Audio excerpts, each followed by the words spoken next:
Hi. Could you just explain to us what exactly happened in session there and how does it affect Kenya's position at the moment with ivory? What happened there was a compromise resolution which will go a long way towards closing domestic markets. It isn't the original proposal that we put on the table, but we believe the net impact will be pretty much the same. Right. And your own country's position, however, is pretty much steadfast against ivory trade. It is very much against ivory trade, but this was a compromise was reached in order to get some movement, even though it wasn't exactly what we set out to achieve. What does it actually mean? Does this mean countries will be able to domestically trade or not? Countries will be able to domestically trade, but under conditions which will be a lot stricter than was the case before our resolution came about. Any idea, can you elaborate on how much stricter and how would that actually work? I can go through the resolutions for you. Just in general, how is it going to make it difficult? I mean, let's say Zimbabwe wants to sell its own ivory on the ground in Zimbabwe. How does this resolution change that? Zimbabwe is not allowed to sell its ivory as things stand right now. Internationally. But domestically? Domestically, they may have a market, but they're not allowed to sell internationally today. Right. The sale of ivory internationally is banned legally. Okay, so all up a good session, or? Very good session. Difficult, but very good. Thank you very much for your time. Thanks. Yeah. It is a very important step for CITES, the first time to say that about ivory markets, that they need to close. A little bit more about those countries specifically. I mean, we're talking about Namibia, Zimbabwe, and South Africa. It appears that those things are very tightly linked with Sino relations with China. How do you feel? Well, it's interesting. They might be linked with Chinese relations, but China is very strong on closing its market. Even in the working group, they said this needs to be stronger than what came out. China said we are closing our market. We're all waiting for the announcement of when it's going to be closed.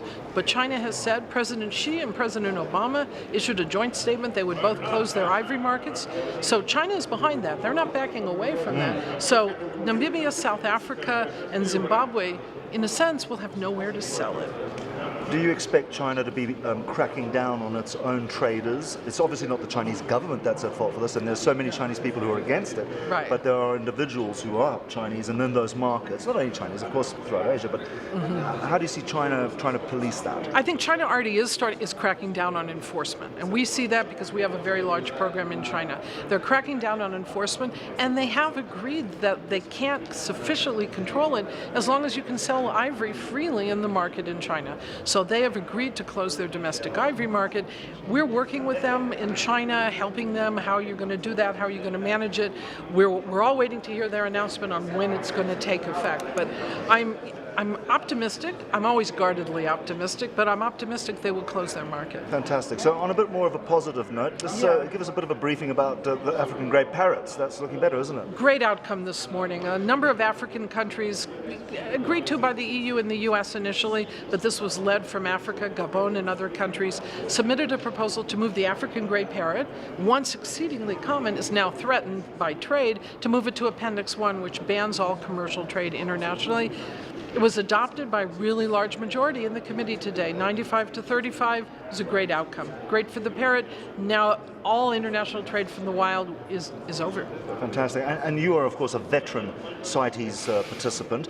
We've heard from others here, they're saying that this CITES felt that there is feels like there's a bit more protectionism than there have been in other ones, less exploitation, a more protective angle of vibe. I look at it differently, particularly because I focus on all of this from a science perspective. WCS is science-based, but so am I. I see it's more than making decisions based on science. So the logic.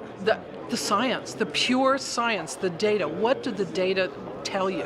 For African greys, for pangolins, and for ivory markets, the science tells you what has to be done, and we're seeing a move to actually base their decisions on that. That should be a no-brainer for governments, part of a treaty like this, but it's still something we celebrate when it happens. Thank you very much for your time. Okay, my pleasure.